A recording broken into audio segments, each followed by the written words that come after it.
Jom tengok soalan ni. Soalan ini dari SPM 2021, kertas 2 soalan 9. So tajuk dia adalah geometri koordinat. So dia cakap Raja menunjukkan segitiga ABC dan segitiga CDE lah. So kali lurus AE bersilang dengan kali lurus BD pada titik C. So diberi bahawa C adalah titik tengah bagi AE dan nisbah BCCD adalah ni. Dia minta kami cari koordinat D. Okay. So dia cakap C adalah titik tengah AE. Okay, so bermaksud koordinat C adalah 3 tambah 7 per 2. Sini adalah 2 minus 6 per 2. So C kamu akan tepat 5 and negative 2. Okay, so lepas tu kamu boleh secara lakaran B, C, D. This one is negative 1, negative 8. And this one is 5, negative 2. This one is kamu nak cari X, Y. So nisbah dia adalah 2 and 3. Okay, so sekarang kamu guna rumus pembagian tembereng lah.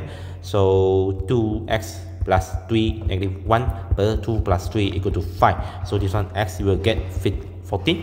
So lagi 2y plus 3 minus 8 per 2 plus 3 equal to negative 2. So y kamu akan tepat 7. So maksud koordinat D 14 7. A2 luas segitiga CDE. So semua koordinat kamu ada rumus saja. So luas segitiga CDE. So terpulang kamu nak ambil titik mana? Saya ambil C dulu lah. 5 negative 2 sampai E 7 negative 6 15 7 5 negative 2. So sama juga. Okay. So sini negatif. Lepas tu mereka cakap dalam exam kamu perlu tunjukkan lah mana darat mana. So sini saya tak tunjukkan lah. Okay. So you get negative 30 plus 49 minus 28 plus 14 minus 84 minus 35. So last you will get 1 per 2 54 27 unit square. B2 titik P bergerak di sepanjang liritan sebuah bulatan lah, diameter AB. So dia minta kami cari persamaan lokus P lah. Okay. So bermaksud di manakah pusat bulatan itu? Pusat bulatan itu adalah titik tengah AB. Okay. So kami cari titik tengah AB dahulu. AB ialah 3 tolak 1 per 2 lagi 2 tolak 8 per 2. So kami akan dapat 1 and negative 3. Okay. Lagi apa maklumat yang kami perlu cari? Kami cari distance AB.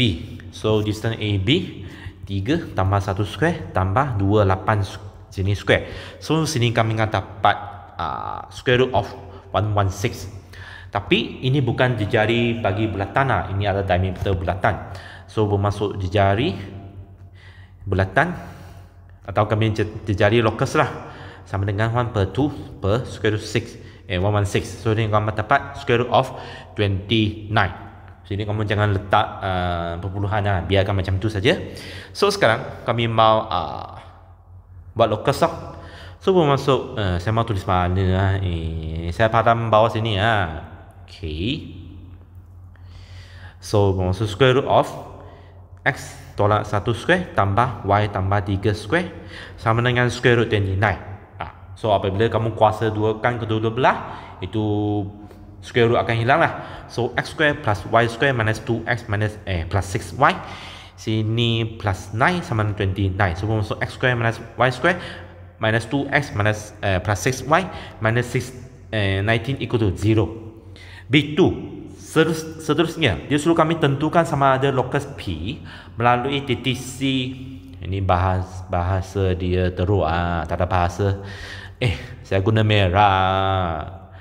Bahasa dia ada teruk sangat atau tidak. Okay. So bermaksud kami perlu gantikanlah titik C. So titik C adalah ini. So kami gantikan ke sini. So 5 square plus negative 2 square minus 2 5 plus 6 negative 2 minus 16 minus 19. So sini kami dapat nilai berapa di sini? Negative 12. So dia tak sama dengan sifar. So bermaksud dia tidak saya memang pantang tapi saya guna perkataan singkatan di sini. Tidak melalui titik C.